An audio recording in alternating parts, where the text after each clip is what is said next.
Hello trainees, how are you all. Welcome back to our channel brainy trainee. आज की ये जो news है ये livehindustanCom ने कवर की है। तो ये क्लास 10th और 12th के लिए बहुत बड़ी न्यूज़ है।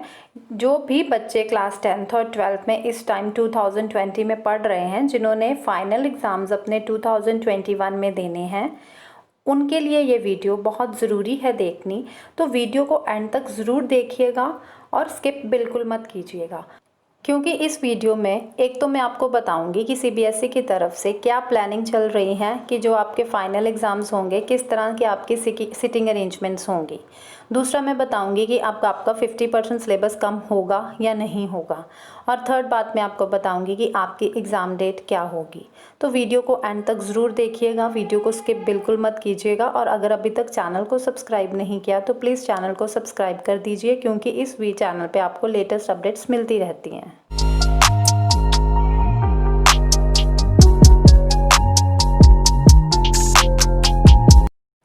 तो बच्चों, ये वीडियो उनके लिए है जो इस साल 2020 में 10th क्लास में या 12th क्लास में है और फाइनल एग्ज़ाम्स अपने 2021 में देने वाले हैं। सीबीएसई वाले 10th और 12th के जो एग्ज़ाम स्टार्ट होंगे उसकी किस तरह से सिटिंग प्लानिंग होगी, इसके बारे में उन्होंने तैयारी शुरू कर दी है। तो सीबीएसई ने क्या कहा है कि जो क्लास 10th और 12th वाले हैं, हर बच्चा कोरोना वायरस से बचा रहे, इसके लिए उनको अपनी सिटिंग अरेंजमेंट्स चेंज करनी होगी। कि पहले जितने भी एक क्लास में स्टूडेंट्स बैठते थे, अब उससे हाफ बैठेंगे। मान लीजिए कि अब एक रूम में 12 कैंडिडेट्स बैठा करेंगे, तो there will be 12 benches and desk in a room so that social distancing remains. एक क्लास में सिर्फ 12 ही बेंचेस होंगे और 12 ही डेस्क होंगे और उसमें सिर्फ 12 ही बच्चे बैठेंगे। इसके अलावा कोई और बच्चा क्लास में नहीं बैठेगा।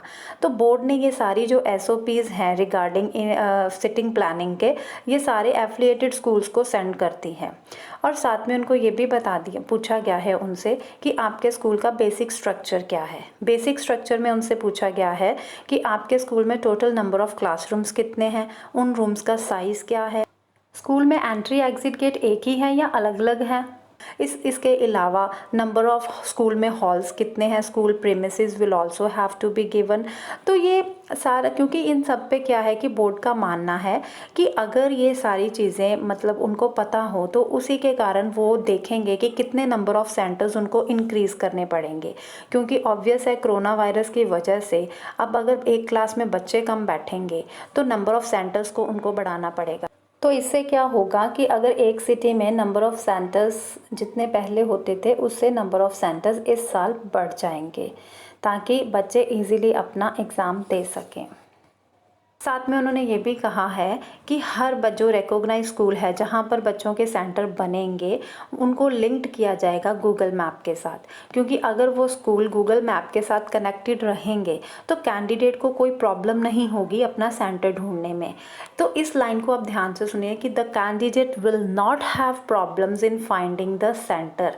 तो इट मीन्स कि अभी पीछे जितनी भी न्यूज़ आ रही थी कि अब 10th और 12th के एग्ज़ाम्स उनके अपने स्कूल में ही होंगे, तो ऐसा कुछ नहीं है। इट मीन्स अब आपका सेंटर एज़ यूजुअल जैसे हर साल दूसरे स्कूल्स में होता है, तो वैसे ही इस साल भी दूसरे स्कूल्स में ही सेंटर बनेगा। और गूगल मैप की हेल्प से आपको सेंटर ढूंढने में कोई प्रॉब्लम नहीं आएगी। आप डायरेक्टली गूगल मैप से उस सेंटर पे पहुंच जाएंगे जहां पे आपने अपने एग्ज़ाम्स देने हैं। तो ये कुछ बेसिक इन्फॉर्मेशंस हैं स्कूल के बारे में जो बोर्ड ने उनसे मांगी है और उनको कहा है कि ये सारी बेसिक इन्फॉर्मेशंस हमें दीजिए ताकि हम नंबर ऑफ़ सेंटर्स को बढ़ा सकें और बच्चे इजीली कोरोना वायरस से बच के अपने फाइनल एग्ज़ाम्स दे सकें।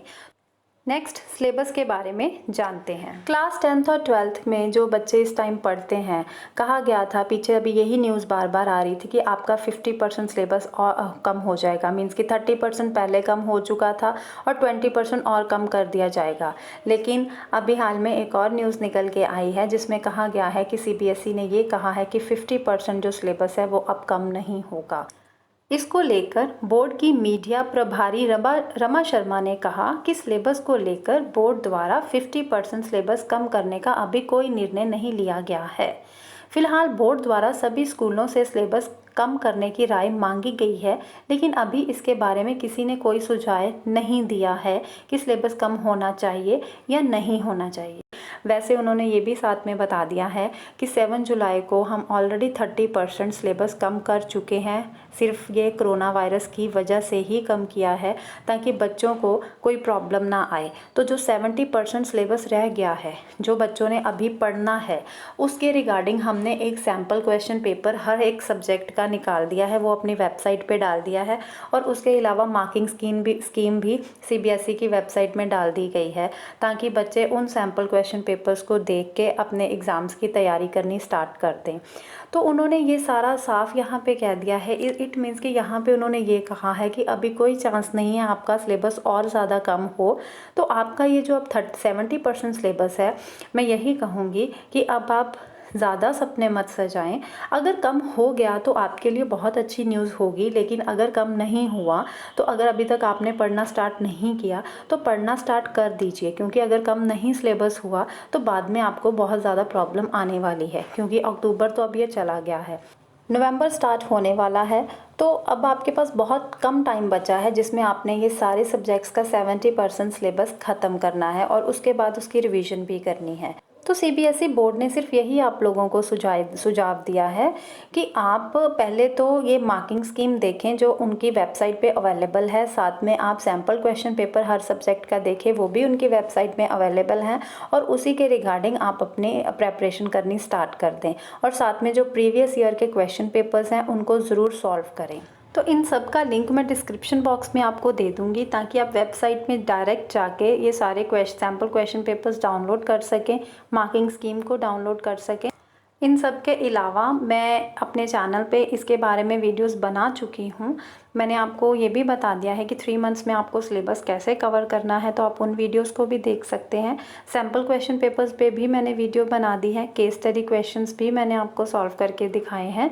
तो आप मेरे चैनल पे जाके वहाँ से ये सारी वीडियोज़ को देख सकते हैं। तो इसके अलावा मैं आपको एक और बात बता दूं कि जो क्लास 10th और 12th में जो मैथ्स का पेपर देने वाले हैं उनका इस साल पैटर्न सेम ही रहेगा। तो ये पहली बार बोर्ड में हुआ है कि 12वीं के प्रश्न पत्र पैटर्न पर 10वीं का प्रश्न पत्र बनाया गया है। तो इससे जो मैथ्स पढ़ने वाले स्टूडेंट्स हैं, जो 10th में तो मैथ्स करते ही हैं और जिन्होंने +2 में भी आगे मैथ्स रखनी है, उनको बहुत ही +2 में आसानी होगी, क्योंकि सेम पैटर्न से उन्होंने ऑलरेडी 10th में भी एग्ज़ाम दे दिया होगा। तो जो सेंट माइकल हाई स्कूल के मैथ्स के टीचर संजय कुमार हैं, उन्होंने भी अपने बयान में यही कहा कि पहली बार ऐसा होगा जब 10वीं के प्रश्न पत्र का पैटर्न 12वीं के जैसा ही रहेगा। तो बेसिक स्टूडेंट्स वाले जो हैं, जो स्टैंडर्ड वाले हैं, उनका भी मैथ्स का पैटर्न एक जैसा ही रहेगा। और साथ में बोर्ड ने ये भी स्पष्ट कर दिया है कि प्रश्न सारे आसान रहेंगे। तो इसका मतलब ये हुआ कि 10th क्लास वाले और +2 क्लास वाले अब ये टेंशन मत लें कि आपका पेपर हार्ड होगा, आपका पेपर ईजी ही आएगा। तो इसके अलावा अब हम चलते हैं एग्ज़ाम डेट पे।